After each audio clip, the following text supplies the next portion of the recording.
ndichidawo zvakare president nditi pamusoro iyi pane mahonorable maviri atinawo pano vebato rezanu PF mai Nyamupinga na mai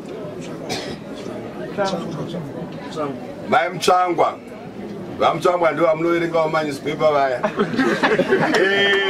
President, rufu runounganidza vanhu, runounganidza n'anga, runounganidza maprofita, vanhu vemhando nemhando tinosanganiswa nerufu.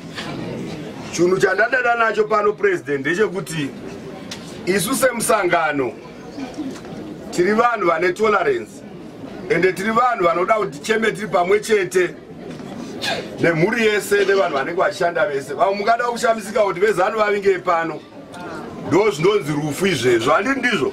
Chinja maitiro akwayo ezvoko isave vanogona kuronga ronga,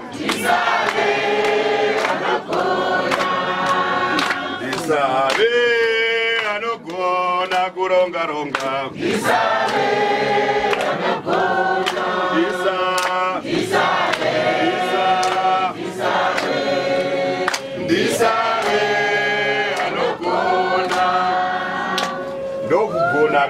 makomrades anoyava achichema nevamwe.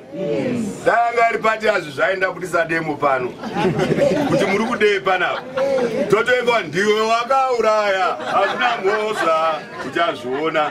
Asi president vedu munhu anoshanda nevamwe zvakanaka, vakashanda vese inclusive ende vanopawo leadership. Ivo vana maibunjira vaishandawo nawo zvakanaka muparliament. Ndokusaka muchiona madzimai atevera ndo vakuru vewomen's caucus.